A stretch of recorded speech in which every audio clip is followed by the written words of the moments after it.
O te whaatalo whātui lau whaafonga angai le nei tae au, usi mai a whaafonga o talafo wala Radio Samoa.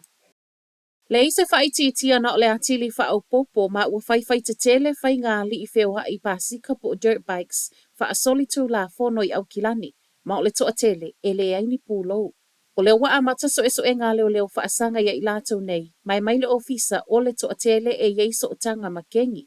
Ma a wheo hai fo I lungo le awala e tele lava ina whaalave I wheo I ngā tangata lau tele. O le asa whai atu li ngā leo manisi na mawhaiona mawai o tārai au kilani I saute ana nafi. Ma ele o mawhaiona wha amauti no mai e leo pēto o fia na sai mai, ai pē fia fo I pāsika na ave e sea mai ai.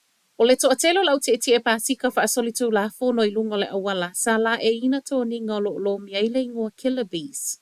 Mai le ofisa leo e le umai ana nafi so e nga wha asanga ia I lātou nei, ma o tangata au kilani fo I ua fiu I whainga nei ale au te e pāsika. Ua mai asainia le maalienga tau I militeli ani usila mai Japani, e una ia I tu tau le pui ngai le Pasifika. O Minister o Defense ni Usila, Andrew Little whaapea fo I le sui o Japani, le ana whailoa I le aso sa a o iai le whonotanga I Singapore, e sainia le nei maalienga.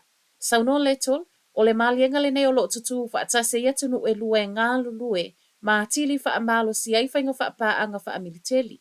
O le maalienga wa mai asainia o le unga leo talanoanga sa whaia mai le lua tausanga walu, ma ele o awhia I le nei maalienga, whaata ita inga tau militeli. Ai ele isainia le maalienga I le aso sa, o le aso wharailo le vai aso tālu, aina tau a awai le minister ia leto. Le tālo sanga asaina, whaata tau I whaata ita inga tau militeli. Peitai, o le ana te ena ele minister ma le tala, ele o se taimi ita tau le nei. Ele Italia ele to atelo le Council of Palmerston North le tālo sanga, ia whewa I fuai tangata mo le masina ato e whaongai au na ngā pasi. E onos fuluafe tā lale fesoso ani tupe lo mana o mai le Horizons Regional Council se I fesoso ani le polo keti. Lea o le awhia wa I aina o pasi fōu walu I le tise mo le masino o Februari o le tausanga asau. Ma o se talo sanga o lo lango malos iai councillors ia Brent Barrett ma KD Sablin. O le manatu o ila ua nei o le awhia